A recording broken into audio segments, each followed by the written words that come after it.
Good morning everyone. So we were doing exercise 2.5 and we have completed till question number 5 of exercise 2.5.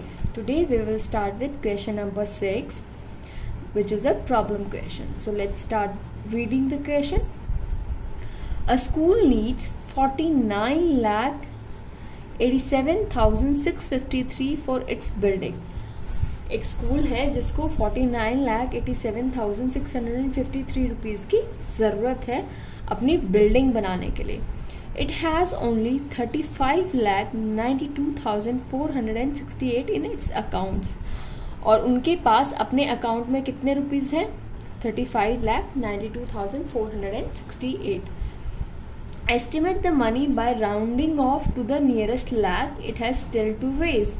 आपको find out करना है कि उनको और कितना अमाउंट रेज करना पड़ेगा या और कितना अमाउंट का लोन लेना पड़ेगा बिल्डिंग को कंप्लीट करने के लिए. ठीक है, और ये आपने कैसे करना है? राउंड ऑफ करके.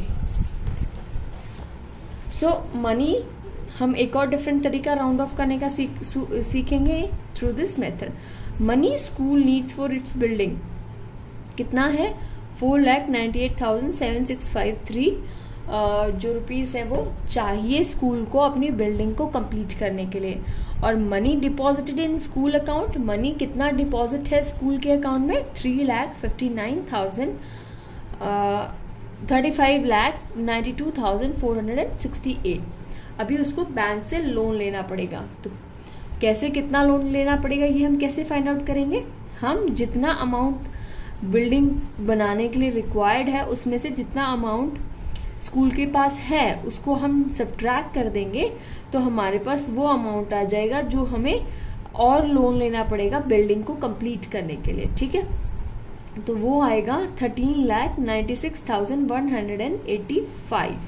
और जब हम उनको एस्टिमेट करेंगे तो कैसे करेंगे? प्लेस वैल्यू के थ्रू. 1s, 10s, 100,000, 10,000 प्लेस पे क्या है? 9 है, विच इज ग्रेटर देन 5. तो हम नेक्स्ट लाख में जो फिगर आएगा उसको लेंगे. 13 लाख के बाद नेक्स्ट लाख कौन सा आएगा? 14 लाख है ना.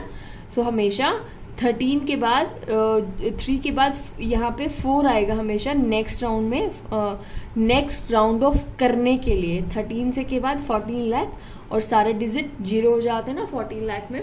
सो 14 लाख आपका एस्टिमेटेड मनी है which is required to complete the building. Question number 7. An exporter has an order to supply 3,80,519 shirts. एक एक्सपोर्टर है, उसके पास एक ऑर्डर आया है शर्ट्स को सप्लाई करना है, शर्ट्स देनी है उसको. और उसको कितनी शर्ट्स देनी है? Total 3,80,519. He has 2,13,456 shirts in stock. उसके पास स्टॉक में ऑलरेडी 2,13,456 शर्ट्स बची हुई हैं. How many more shirts has he to arrange. और कितनी ज़्यादा शर्ट्स उसको चाहिए होंगी अरेंज करने के लिए. Estimate by rounding off to the nearest lakh. So आपने एस्टिमेट करना है नियरेस्ट लाख में राउंड ऑफ करके. सो एक्सपोर्टर के पास ऑलरेडी कितनी शर्ट्स हैं? 3,80,519. उसने शर्ट्स का ऑर्डर लिया है, उसके पास आया है. और उसके पास ऑलरेडी शॉप पे कितनी है? 2,13,456. अब उसको कितनी और शर्ट्स बनानी होंगी? इसके लिए आप क्या करेंगे? ऑर्डर टू सप्लाई शर्ट्स कितना आया है? 380,519. इसको हम प्लेस वैल्यू के अकॉर्डिंग लिख लेंगे. 1s, 10s, 100,000 and 10,000. 8 है विच इज ग्रेटर देन 5. तो नेक्स्ट लाख होगा 3,80,000 के बाद 4 लाख. शर्ट्स ऑलरेडी स्टॉक में है, वो कितनी है?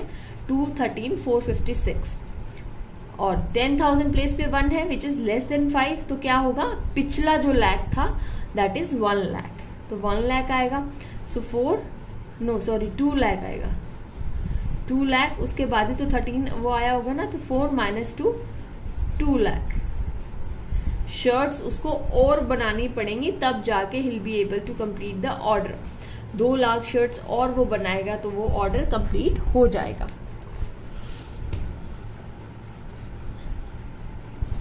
Question number 8, a big car cost rupees, एक बड़ी कार है उसकी कॉस्ट क्या है 8,17,812 और स्मॉल कार है उसकी कॉस्ट है 3,85,906।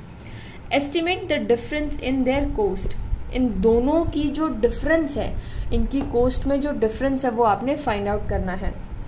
सो लाइक दिस, अगर मैं आपको बोलूं कि आपने एक पेन लिया 20 रुपीज का, बिग पेन था जो कि, और एक छोटा पेन लिया 10 रुपीज का, तो दोनों की कॉस्ट में कितना डिफरेंस है 20 माइनस 10 रुपीज का डिफरेंस है। सेम वे अगर एक बिग कार की कॉस्ट 8,17,812 है और स्मॉल की ये 385,906 है, तो अगर आप बिग कार की कॉस्ट में से स्मॉल कार की कॉस्ट को सब्ट्रैक्ट कर देंगे तो आपके पास जो डिफरेंस है उनकी कॉस्ट में आ जाएगा, बट वो भी आपने एस्टिमेटेड निकालना है। ठीक है, so cost of big car आप लिखेंगे, फिर place value 1s, 10s, 100, 1000 and 10,000 पे 1 है, विच इज ऑब्वियसली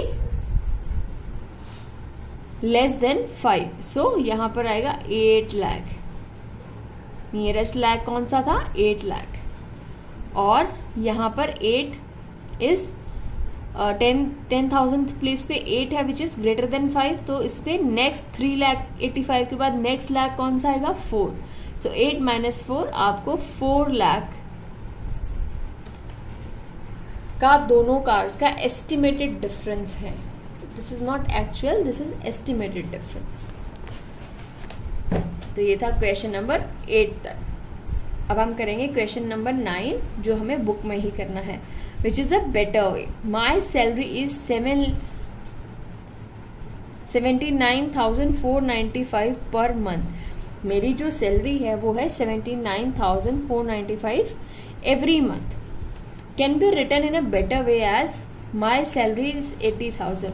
अगर मैं आपको बताती हूँ कि माई सैलरी इज 79,495, शायद आपको याद नहीं रहे, बट अगर मैं उसको राउंडेड ऑफ फिगर में, बिल्कुल राउंड ऑफ फिगर में बताऊंगी कि माई सैलरी इज 80,000, तो आपको पक्के से याद रहेगी वो।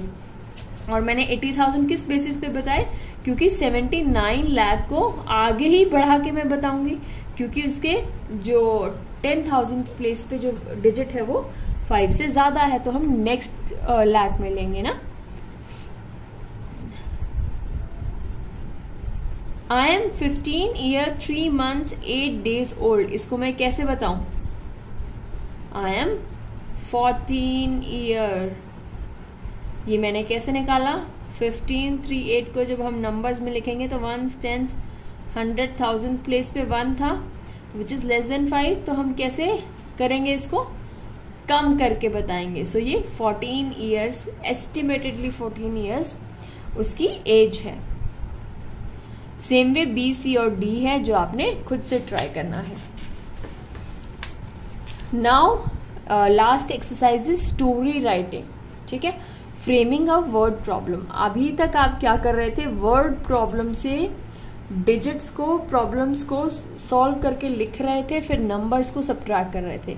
अभी नेक्स्ट में आपको नंबर्स दिए गए हैं और आपको उसकी स्टोरी फॉर्म करनी है। ठीक है, जैसे यहाँ पे दिया गया है 8 लाख प्लस 2 लाख, तो इसको हम और कैसे लिख सकते हैं, इसको हम लिख सकते हैं right what is the sum of 8 lakh and 2 lakh.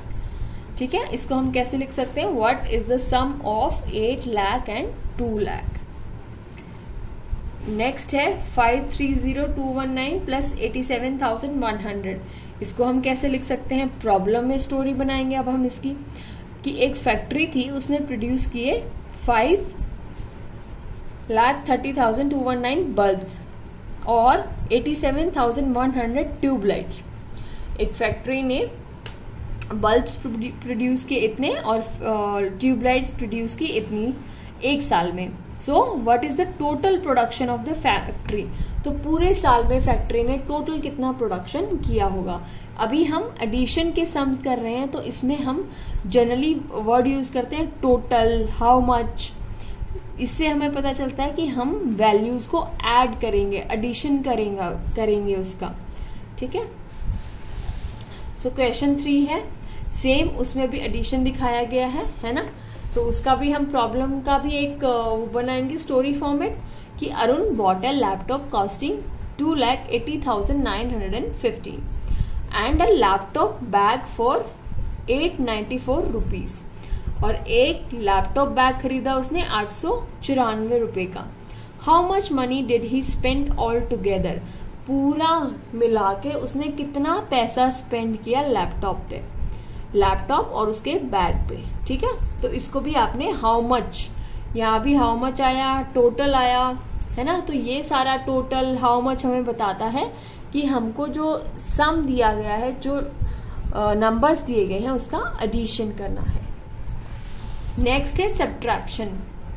3,17,849 से आपको सब्ट्रैक्ट करने हैं 286,500 है ना। सो इसको हम लिख सकते हैं व्हाट इज द डिफरेंस। जहां भी डिफरेंस वर्ड आएगा दैट मीन्स आपको सब्ट्रैक्शन ही करना है। 317,849 एंड 286,500। सो डिफरेंस के लिए हम इस तरीके से डिजिट्स का स्टोरी में इस्तेमाल करते हैं। नेक्स्ट भी है सब्ट्रैक्शन का 1 लाख -1। तो इसको हम सिंपली इस तरीके से भी लिख सकते हैं, subtract 1 lakh -1 on question mark. That means ये हमें क्या बताता है, इसको पढ़ के हमें साफ साफ पता चलता है कि हमें 1 लाख में से 1 को माइनस करना है। सेम वे यहाँ 6th क्वेश्चन है, ये भी सब्ट्रैक्शन का है। तो इसके लिए भी हम स्टोरी फॉर्म करेंगे कि the population of city is 387,619, 3,87,619 if the number of male is 25,700। एक सिटी है, उसकी पॉपुलेशन ये है 3,87,609। अगर हम उसमें से, अगर उस पॉपुलेशन में से जो मेल है वो है 25,700, find the number of females. तो फीमेल्स कितनी होंगी, एक पॉपुलेशन में मेल है और फीमेल है। अगर मैं मेल का नंबर बता दूं, मान लीजिए आपके सिटी की जो पॉपुलेशन है, सिंपल वर्ड्स में 20 है। ठीक है, टोटल 20 लोग हैं जो आपकी सिटी में रहते हैं, जिसमें से 15 आर मेल, 15 लोग हैं वो मेल हैं, पुरुष हैं। तो फिर फीमेल कितनी होंगी, तो 20 - 15 5 फीमेल होंगी आपकी सिटी में। ठीक है, तो इस तरीके से हम फाइंड आउट करते हैं। तो ये थे आपके प्रॉब्लम क्वेश्चंस जिनकी आपको स्टोरी राइट करनी थी, राइट। अब हम जो आपका चैप्टर है, chapter number 3, multiplication and division, we will start this chapter in your next class. Thank you.